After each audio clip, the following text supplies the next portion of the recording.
സംബന്ധങ്ങളാണ് ജയിക്ക് പുലമ്പിക്കൊണ്ടിരിക്കുന്നത്. അദ്ദേഹം ആരോപിക്കുന്ന ഈ പ്രതി ഒരു കോൺഗ്രസ്സുകാരനാണെന്ന് ആരോപിക്കുന്നു. എന്തിൻ്റെ അടിസ്ഥാനത്തിൽ ജെയ്ക്ക് പി തോമസിന് ഈ വിവരം എവിടുന്ന് കിട്ടി? അദ്ദേഹം ഈ പ്രതിയെക്കുറിച്ച് മുൻധാരണയുണ്ടോ? അല്ലെങ്കിൽ അദ്ദേഹത്തോട് ആരാണ് ഇയാൾ കോൺഗ്രസ് പശ്ചാത്തലമുള്ള ആളാണെന്ന് പറഞ്ഞു കൊടുത്തത്? അദ്ദേഹം എൻ്റെ വാർഡിൽപ്പെട്ട ആളല്ല. അദ്ദേഹം ആരോപിച്ചു എൻ്റെ വാർഡിൽപ്പെട്ട ആളാണ് ഈ വിനീഷ് എന്ന പ്രതികരണമെന്നാണ് അദ്ദേഹം പറയുന്നത്. അദ്ദേഹം എൻ്റെ വാർഡുകാരനല്ല, എൻ്റെ തൊട്ടടുത്ത വാർഡുകാരനാണ് ഈ വിനീഷ്. അദ്ദേഹത്തിന് യാതൊരു കോൺഗ്രസ് കുടുംബ പശ്ചാത്തലവുമില്ല.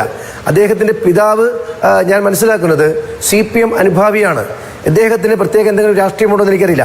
പക്ഷേ ഒരു കാര്യം ഞങ്ങൾക്ക് വ്യക്തമാണ്, അദ്ദേഹം കോൺഗ്രസ്സുകാരനല്ല, അദ്ദേഹം UDFകാരനല്ല, അദ്ദേഹം കോൺഗ്രസിൻ്റെയോ UDFിൻ്റെയോ ഒരു പാർട്ടി പരിപാടിയിലും പങ്കെടുത്തിട്ടില്ല. അദ്ദേഹം കോൺഗ്രസിനും UDFിനും ഇന്നേ വരെ വോട്ട് ചെയ്തിട്ടില്ല. ജയിക്ക് ഉന്നയിക്കുന്ന ആരോപണങ്ങൾ നാളെ ജയിക്കിന് നേരെ അല്ലെങ്കിൽ CPMന് നേരെ തിരിഞ്ഞു കൊത്തുന്ന ഒരു സാഹചര്യമാണ് ഉണ്ടാവാൻ പോകുന്നത്. ഞാനിപ്പോ ഏകപക്ഷീയമായിട്ട് എന്റെ വാദത്തെ സാധൂകരിക്കാൻ ഒരു പുതിയ വാദം